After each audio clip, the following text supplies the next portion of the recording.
what it talks about in the Bible. It's like there's no obedience, there's no faith without obedience. So it's like I had faith about like, oh, I believe Jesus died on the cross for me, but I never really implemented it into my life. I never like was like, I'm gonna be obedient. So I was like, I wasn't sleeping around. I wasn't doing a lot of stuff. I just was kind of by myself. And how did you make, who helped you come to that?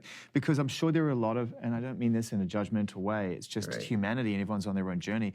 There are a lot of people who are practicing one belief or another, but as you say, it's different when you say it as opposed to actually acting within its guidelines, which are there to give you ultimate focus, right, on what's important. So when did you decide to actually move within the guidelines, and how did you find yourself away from, yeah, I believe in Jesus, but I'm going to drink or do drugs or sleep around or all these other distractions? How did you get out of that world? What was the turning point for you?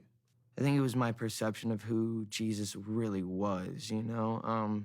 I'd had really bad examples of Christians in my life who would say one thing and do another. So they were my direct example of who Jesus was. That's why you didn't take it seriously. I didn't take it as seriously because I didn't have good examples. Good role models. Yeah, and so I think the more I really looked at the character of who Jesus really was. Did you grow up in a Christian household? I grew up in a Christian household, yeah.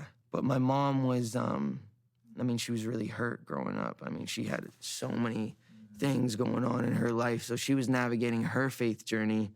For me, it was just confusing because she'd say one thing and then like she would say, well, you're forgiven, but then I'd do something bad or whatever was supposedly bad, but then she'd make me feel ashamed for it. So it's like, well, if Jesus forgives me, then why are you making me feel bad for doing something? Like, obviously there's like a form of like, we got to make sure we keep our kids accountable and punish our kids so that they learn from their mistakes. But like, if there's this God named Jesus who died for our sins so that we don't have to live in shame, then why? It was just things like that would make me really question, like, who is this Jesus guy? And I didn't really take a deep look into who he was.